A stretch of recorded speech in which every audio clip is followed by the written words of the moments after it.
And welcome to the Dr. Bob Show. A CBC, complete blood count, and comprehensive metabolic profile. Those are blood tests that your doctor frequently will get after you come in with medical problems. He'll get a CBC and a metabolic profile after he's done the history and physical. So what does that blood work really tell your doctor? It really can tell him the difference of what kind of infection you might have if you have anemia, or it will point toward problems in different organ systems. A lot of information. And we're going to be learning about CBC and comprehensive metabolic profile on this show. My guest is Dr. Dan Ely. Dr. Ely is on the staff at University of Tennessee Medical Research Center, and he'll be answering our questions. Hello. I'm Dr. Robert Overholt. I'll be your host for the next 30 minutes on the Dr. Bob Show. Later on, we'll be talking about esophagospasm, spasms in the esophagus, and how do cigarettes really damage the lungs? A lot of information for you. You'll want to stay tuned.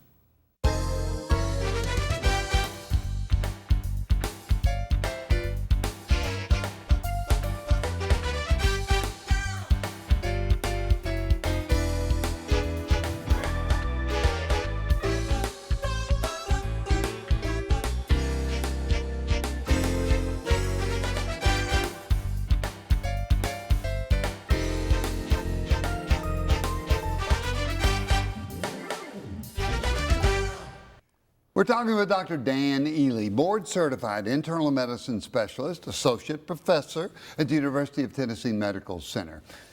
Dan, welcome to the Dr. Bob Show. Thanks, Bob. Great to be here. We're talking about a CBC, comprehensive metabolic profile. What's a CBC stand for? So CBC stands for complete blood count, which is a measure of the blood cells running around in your bloodstream. Red blood cells, white blood cells, platelets. Which are the most important? They're all important.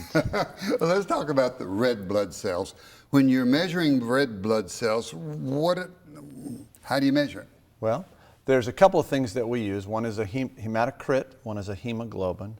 They basically tell you the same thing, but a hematocrit is the volume of red blood cells when they spin it down in a centrifuge. And the hemoglobin is a measure of the protein in the blood cells, so it's a little more accurate. So the red blood cells are responsible for making you feel good, or what? They make you feel good, and what happens is that hemoglobin carries oxygen, which all of our cells need, and so it's how we get the oxygen we need for our cells to work. What's a normal, do you have a normal hemoglobin hematocrit? Yeah, roughly speaking, it's somewhere between 12 and up to maybe 18. It's a little less for women than it is for men. And the hematocrit would be? Somewhere around 45, 35 to 45, something like that. So if it's real low, you can say you don't have enough red blood cells, and if it's too high, you've got too many. Do you ever have too many red blood cells? You can have too many red blood cells. That's called polycythemia. Polycythemia. So what about the white blood cell count, the white blood cells? What do they tell you? All right, white blood cells are infection-fighting and immune system-related cells, you might say. And so normal white blood cell count would be? Somewhere between about 4.5 and maybe up to 10. Do you have different white blood cells? Do you have what do you have? Yes, you only have one type of red blood cell, but you have several white blood cells.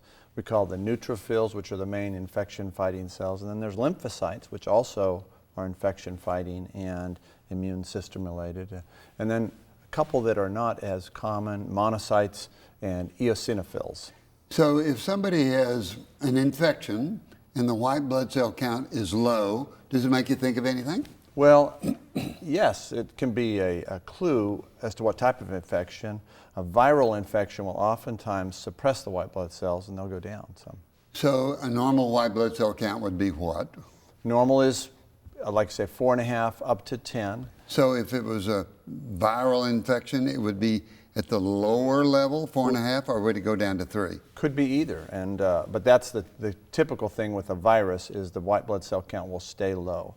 And you may see more lymphocytes in a situation like that. Bacterial infection, somebody's got a bacterial pneumonia, fever, chills, don't feel good. Yeah, that is a case where we typically see the white blood cell count go up. It may be above 10,000, maybe twice, maybe 20,000 or more, and we typically see the neutrophils go up because they fight bacterial infections. So looking at the white blood cell count, it can guide you toward knowing how to treat the patient. It's sort of a guide Absolutely. type situation. White blood cell count tell you anything else? Sure. White blood cell count can give you clues as to the underlying conditions, maybe cancers, maybe leukemias, for example. So CBC, white blood cell count. How about platelets? What do they tell you? Yeah, platelets are blood clotting cells, and that's their main function. They do some other things too, but if they're high, that may be an indication of an inflammatory state, maybe some types of cancers. And if they're low, that will indicate that something is consuming those platelets, or maybe that the system isn't producing them well.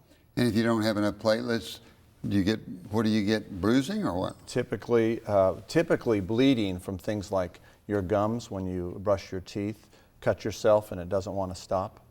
Let's go back to the hemoglobin and the hematocrit. If it's low, it tells you somebody's got anemia. What do you think of in a 30-year-old, a 45-year-old, and a 70-year-old if they're anemic? Sure, that's a good question, because a 30-year-old, usually if they're anemic, certainly if it's a woman, we would think it's blood loss, and it may be just excessive menstrual blood loss. That's the most common thing that would cause anemia there. So if that would be a person less than 49 or 50, hadn't gone through menopause. Sure. You have a low hemoglobin and hematocrit. How do you know if it's that cause? How do you know it's not an ulcer? How do you know it's not something else? Well, you don't, of course, initially, but there are clues there. The size of the red blood cell gives you an indication. If there's what's called hypochromia and microcytosis, the cells are small, that's an indication that there's not been enough iron compared to the amount of cells you're trying to make, and so the system pumps out small cells. So you've got normal cells, and the red blood cell is sort of like a filled-in donut, something like that. And if they're anemic, it becomes very thin, the donut part does? It becomes thin and somewhat small. And yeah. somewhat smaller there. So that lets you know, then you have to measure a serum iron or something to find out. We would typically do some iron studies that would give an indication as to whether the iron level being low is the cause of that. Now, what if it's not a female? What if it's a male and he's hard driving and he's got ulcer pains? What do you think of? Well, you can lose a lot of blood from an ulcer, sometimes all at once, sometimes just a little bit over time, that leads to anemia that we wouldn't otherwise suspect. And your red blood cell count can give you a hint on that. Absolutely. 70-year-old doesn't have any heartburn, acid indigestion, doesn't have stomach problems, but they're anemic. What do you think of with anemia as we get older? Yeah, well, you've got to consider the possibility that losing blood from the colon, from say a cancer or tumor there, but let's just say it's not in the gut somewhere, then anemia can develop from chronic inflammatory states or chronic conditions such as kidney disease, and that can lead to just a chronic anemia that we call chronic disease anemia. So if somebody had chronic rheumatoid arthritis, would that give you anemia? Absolutely could, because that's very much an inflammatory state. And if somebody had inflammatory GI disease, ulcerative colitis, Crohn's disease, that could give you anemia? Same thing. So it really helps you out a lot. Does the red blood cell size change much with those different kinds? The GI bleed, the cancer, the chronic inflammatory disease? It sure can, depending on the length those things have been in play, you might say. So if you bleed from an ulcer, the red blood cell size won't change much because it hasn't had a chance to do it. But if you've got a chronic blood loss or chronic inflammatory situation, the blood cells will change in size. So in general, how important is a CBC in your evaluation of a patient that doesn't feel good? That doesn't feel good, it's very important. It's not necessarily important in the evaluation of someone who feels good, and many physicians wouldn't do it in somebody who doesn't have symptoms. But if you don't feel good, absolutely. What are some of the hints on a physical exam that somebody may have anemia? They'll tend to be tired, for one, just don't have any get up and go. They may look pale, especially the whites of their eyes may be whiter than usual and under the eyelids, and their fingernails, for example. And just their color looks a little pale. Color pale, and their heart may be racing because it's having to pump faster and harder to keep up with that oxygen carrying need. So that's the CBC. Now, a comprehensive metabolic profile. Does that give you information? Boy, that gives you a lot of information. There's just a lot of things in there. And that's what we're going to be talking. A lot of information. The comprehensive metabolic profile. We'll see what it can tell you and what some of the hints are of different organ systems. We're talking with Dr. Dan Ely, board certified internal medicine specialist, associate professor at the University of Tennessee Medical Center. And we've been talking about CBC, complete blood count. Talks about red blood cells. It tells us if you've got anemia, too little red blood cells, and what can cause that. And also about white blood cell count, which can tell you low, it may be a viral infection. High, it could be a bacterial infection. Different types of white blood cells. So the CBC gives you huge amounts of information. And don't forget the platelets. They'll tell you if that's the reason you're having bruising or you're having hemorrhage or bleeding. Is that a pretty good summary on CBC? I think you did well, Bob. Let's talk about comprehensive metabolic profile. That's a group of tests that help you with what? That's a group of tests, you're right, and there's actually quite a few things in there. Basically, it tells us about kidney function, liver function, blood sugar, or likelihood of diabetes, and electrolyte function, you might say. So let's talk about the kidney function test. What are some of the kidney function tests on a comprehensive metabolic profile? We'll call it CMP. CMP, and there's two basic things there. One's called the creatinine, and one is called the BUN, or blood urea nitrogen. So what do they tell you as far as the kidney goes? They basically tell you how well the kidney's doing its job at filtering the blood, because both creatinine and urea are things that are typically filtered through the kidneys and lost in the urine. And if the kidney can't do its job very well, they'll rise in the bloodstream. Will it tell you if there are chronic kidney problems or acute kidney problems, the BUN and the creatinine? How high does it have to be? Let's talk about it. Yeah, so it can tell you both of those things. And the way the things are abnormal, the BUN or the creatinine or both, may give you an indication as to whether something has happened relatively rapidly or whether it's something that's built up over a chronic period of time. Which is the most important when you're looking at them? Both? You can't say there's one? There really are both important. I tend to look at the creatinine as the main thing that I focus on, but they're really both important. Where does the creatinine come from? Well, it's a breakdown product of proteins in the bloodstream, And so they go down to the kidney, and if the kidney's working good, gets rid of them. If it doesn't, they become elevated, and you become worried. I become worried because kidney function is very important. A normal creatinine is around 1, you might say. And we all lose kidney function as we get older. It's just a process of part of aging, but it shouldn't rise too much over 1 in a normal individual. And the BUN, if it's abnormal, does it tell you you better be careful? It does. BUN is something that is pretty sensitive to things like whether you're hydrated or not. So somebody who's not been drinking enough water, we might see the BUN rise up disproportionately.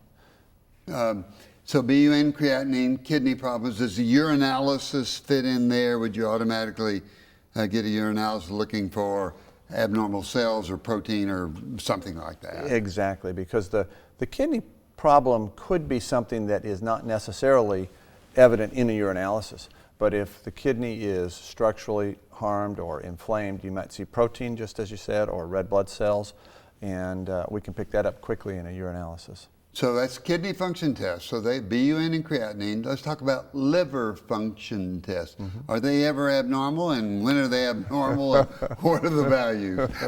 Okay, so there's several liver function tests, and they may be abnormal in different ways depending on what exactly is going on in the liver.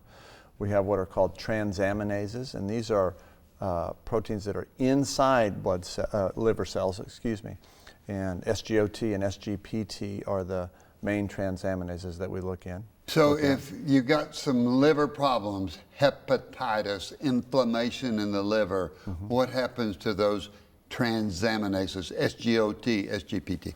Typically, in a case of hepatitis, and specifically say in a viral hepatitis, hepatitis B or C or hepatitis A, those numbers will go up fairly dramatically when somebody's acutely ill. They may go up, normal levels would be 30 or 40, and their levels in somebody with acute hepatitis may get up in the many thousands. So that tells you something really big and active is going on. With hepatitis, do you usually have swelling of the liver and pain? Typically will cause swelling, although it may not feel real painful. It could feel painful, maybe more fatigue and nausea and apathy. So tell me about bilirubin with that. I think of people that have liver disease get jaundiced. Is that correct? That it can be correct, although that hepatitis we just talked about may or may not affect the bilirubin too much, because the bilirubin is a product of bile formulation and breakdown, and that actually goes in different pathways in the liver. So things that can structurally congest the liver may cause the bilirubin to go up. Gallstone, for example, can do that. So when you're getting a comprehensive metabolic profile, do sometimes you get an elevated BUN creatinine or elevated transaminases when you don't expect them? Absolutely. And then it makes you look at that organ? Makes you think about it. And you can maybe help save that person's life because you begin to look at something that didn't come out in the history of the physical. Exactly. For example, now I talked about acute hepatitis with those values going way up, but if somebody's had chronic hepatitis, those values may be just a little bit up, and they may never have known that they had hepatitis C, for example. Blood sugar, is that in the comprehensive metabolic profile? It is, and that's probably the single most important value that we see in there, or commonly abnormal value. Why? Why? Because unfortunately Americans tend to overeat, we don't get enough exercise, and we're getting bigger. So if we don't exercise, we're getting bigger, we get obese, what does that have to do with the blood sugar? That obesity is a big factor in helping to maintain normal blood sugar. It's just harder and harder to do the bigger you get.